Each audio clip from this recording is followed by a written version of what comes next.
শিক্ষা ও কাজের দাবিতে এবং সমাজ থেকে নেশার করাল গ্রাস দূর করার আহ্বানকে সামনে রেখে রবিবার বর্দোয়ালি কৃষ্টিভবনে অনুষ্ঠিত হয় ডিওয়াইএফআই এর ডুকলি বিভাগীয় কমিটির কনভেনশন। সভায় সভাপতিত্ব করেন ডুকলি বিভাগীয় কমিটির সভাপতি গৌতম ঘোষ। বক্তব্য রাখেন হিমগ্নরাজ ভট্টাচার্য, নবারুণ দেব, সপ্তর্ষি দেব, সোনামণি টুডু এবং ডুকলি বিভাগীয় কমিটির সম্পাদক শুভঙ্কর মজুমদার। বক্তারা যুব সমাজে শিক্ষা, কর্মসংস্থান, গণতান্ত্রিক অধিকার রক্ষা এবং নেশার বিরুদ্ধে ঐক্যবদ্ধ আন্দোলন গড়ে তোলার ওপর গুরুত্ব আরোপ করেন। তারা যুব সমাজকে ডিওয়াইএফআই এর সদস্য হয়ে এই আন্দোলনে সামিল হওয়ার আহ্বান জানান। কিছু রচনা লিখতে হতো, রচনা আপনারাও নিশ্চয়ই লিখেছেন, রচনা কোনো না কোনো সাবজেক্টে রচনা লিখতে হতো। তার একটা কমন রচনা ছিল, সেটা সমস্ত জায়গায় পড়ানো হতো। কি ছিল? বৈচিত্র্যের মধ্যে ঐক্য আমাদের শক্তি, unity in diversity is our strength, এটা একটা কথা ছিল।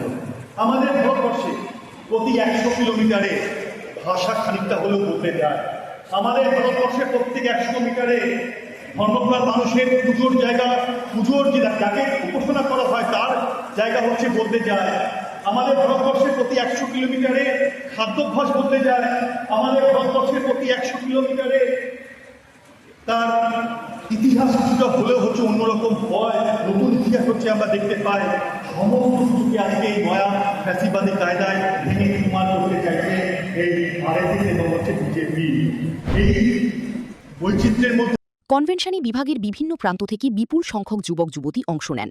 অনুষ্ঠানে আগত অতিথি ও নেতৃত্বদের ভগৎ সিংয়ের প্রতিকৃতি সম্বলিত স্মারক উপহার দিয়ে সম্মান জানানো হয়। এছাড়াও হাপানিয়া এলাকার অসুস্থ শিশু মনুশ্রী চৌধুরীর চিকিৎসার জন্য সংগঠনের উদ্যোগে সংগৃহীত আর্থিক সহায়তা তার পরিবারের হাতে তুলে দেওয়া হয়।